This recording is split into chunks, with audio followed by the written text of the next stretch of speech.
this session of our Kilos-Unlad e-learning course program.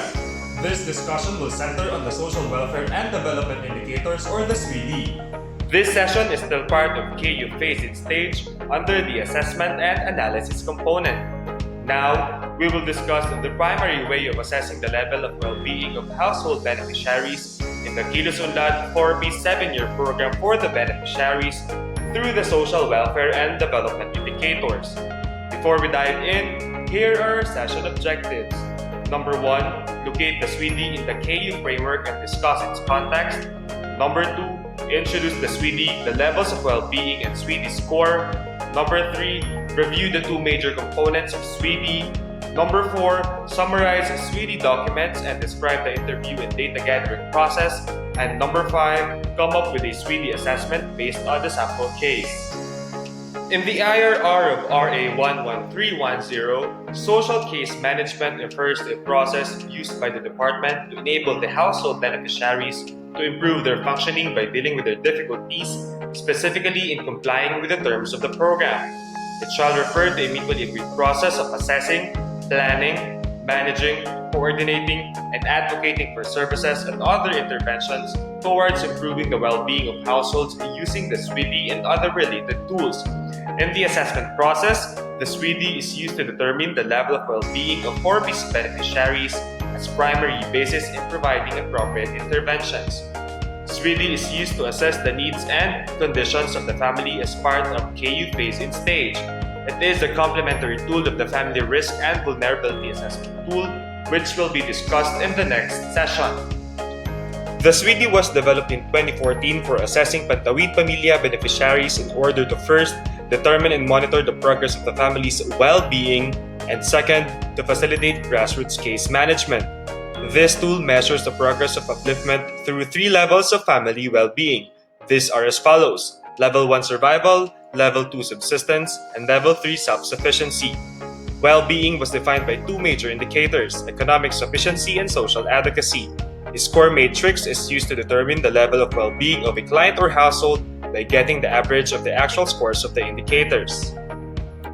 Before we go back to the major components of SWDI, let us first discuss the definitions of the 3 different levels of well-being of 4P's households. Level 1 survival households are those labeled as the poorest of the Pantawid families. These families do not have the income or the means to buy the country's prescribed meal set necessary to sustain a family member on a daily basis. Level 2 subsistence households are families barely meeting the basic living necessities with only enough to purchase basic food needs with no excess income for emergencies or savings. Level 3 self-sufficiency households are those with the highest level of well-being. Level 3 families have the means to support and sustain the needs of their members, but remain vulnerable to various socioeconomic shocks. SWDI is administered to Pantawid families in the form of an interview through home visitation. The living conditions of the families are assessed based on the criteria specified for each indicator, wherein the families are scored and categorized into levels 1, 2, or 3. SWDI assessments cover the entire population of the department's large-scale flagship 4Ps program and is conducted regularly. Weights are based on the importance given by the Human Development Index to health, education, and income. Health and education are widely considered as one of the most important indicators of well-being and development. Capabilities of families to lead quality of life are to a large extent dictated by income. As a result, the 2 major components have the following weights. Economic sufficiency accounts for 1/3 of the total score, while social advocacy accounts for 2/3. The SWDI toolkit contains 4 key documents which are as follows: SWDI manual, SWDI general intake sheet, SWDI score sheet, and SWDI booklet. The SWDI manual is the omnibus guide on the conduct or administration of the SWDI. The SWDI general intake sheet is a profile of the household that compiles the family's demographics and socioeconomic characteristics. It was enhanced and is now the CM form number 1. The SWDI score sheet is a 4-page form that gathers information on the score of the family for each indicator corresponding to economic sufficiency and social advocacy. The SWDI indicators booklet provides the list of indicators and corresponding criteria which the family will be scored. As a 4Ps program implementer, you might have a deep experience in SWDI administration and may be already familiar with the 4 documents. The general instructions and guide in accomplishing the SWDI may be found in the SWDI manual. The case manager is required to do a periodic administration of SWDI to monitor and assess the household's level of well-being. It is necessary to have mastery of the key features of the SWDI components, especially its 23 indicators. SWDI has two major components, namely economic sufficiency and social advocacy.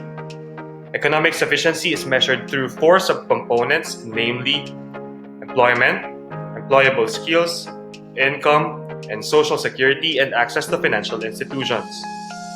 Indicators for the economic sufficiency component cover the family's income and the members' capacities to generate income, which will allow them to procure basic living necessities. On the other hand, the social advocacy component measures other aspects of the family's living condition that will allow them to live comfortably and securely. Social advocacy has five subcomponents, namely health, education, housing, role performance of family, and family awareness. The SWDI assessment aims to come up with updated data on the target household beneficiaries for the consumption of case managers, policymakers, and other stakeholders. Further, it will determine trends on the status of well-being of the beneficiary families. The assessment will also provide critical insights relative to case management and program implementation. Now, we will show the case study of the Antonio family. You may wish to pause and play the video as needed to give you ample time to read the case study.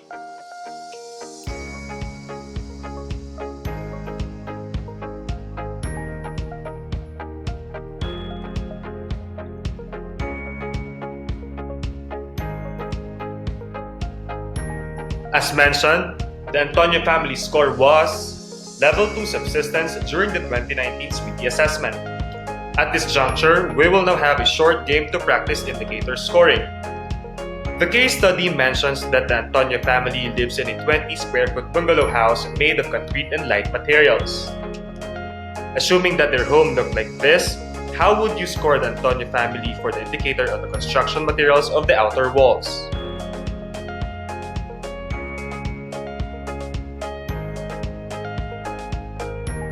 And the answer is Level 3, Code 5. The case study mentions that Marga was hospitalized for a week after childbirth.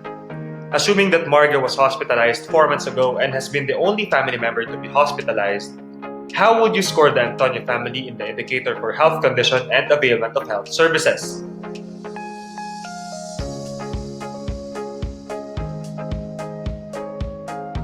And the answer is Level 1.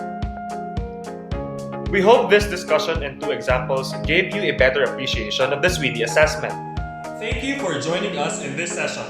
Hope you're able to review and learn more about the SWDI. You may refer to the attached toolkit for your further reading. Congratulations and see you in the next session.